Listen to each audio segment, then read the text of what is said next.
ஆந்திர முன்னாள் முதல்வர் ஜெகன்மோகன் ரெட்டியை வந்து நேற்று ஒரு திருமண நிகழ்ச்சியில வந்து விஜய் பார்த்தாங்க. அதுல எதுவும் அரசியல் கணக்கு இருக்கா?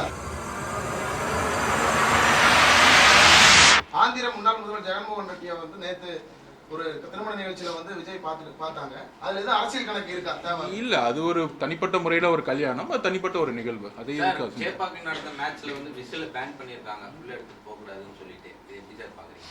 இன்னைக்கு சேப்பாக்கத்துல பேன் பண்ணுவாங்க, நாளைக்கு பஸ் கண்டக்டருக்கு பதிலாக விசிலுக்கு பதிலாக வேற ஏதாச்சும் கொடுப்பாங்க என்ன, அப்புறம் போலீஸுக்கு விசில்லாம் பிடிங்கிடுவாங்க. அப்படி ஜீவா போட்டாலும் போடலாம். என்ன எங்க பசங்க என்ன பண்ணுவாங்கன்னா, அந்த விசில் இல்லைன்னா 2 கை வச்சு விசில் எடுத்துட்டு இருப்பாங்க எங்க பசங்க. அதை அவங்க பாத்துக்குவாங்க. யார் வேணா கூட்டணிக்கு வாங்க, நாங்க வந்து அதிகாரத்துல பங்கு தரோம், நீங்க வெளிப்படையா ஓபன் ஸ்டேட்மெண்ட் கொடுத்தீங்க.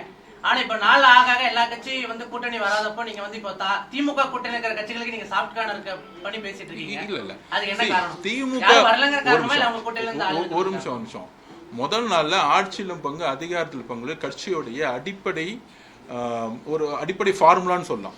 ஏன் இந்த ஃபார்முலா வைக்கிறேன்னா, சந்திரபாபு நாயுடு அவர்களா இருக்கட்டும், யாரா இருக்கட்டும், இது இந்த மாநிலத்துல தான் அந்த அடிப்படை கொள்கை இல்லை. இப்ப எனக்கு வந்து இப்ப 2011 மேடம் ஜெயலலிதா அம்மா முடிவு பண்ணாங்க, எனக்கு கூட்டணி வேணாம், நான் தனியாவே நிக்கிறேன்.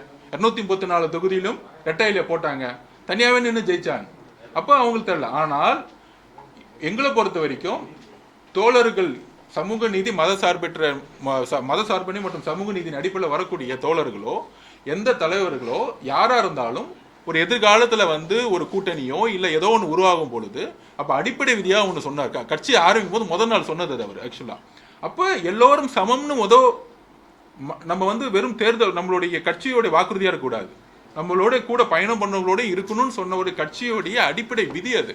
ஸோ அதை தான் வந்து அவர் சொன்னாரே தவிர இது வந்து கூட்டணி கணக்கு அந்த கால்குலேஷன் இந்த கால்குலேஷன்லாம் நீங்களே நினச்சிக்கிட்டீங்க, அது கிடையாது.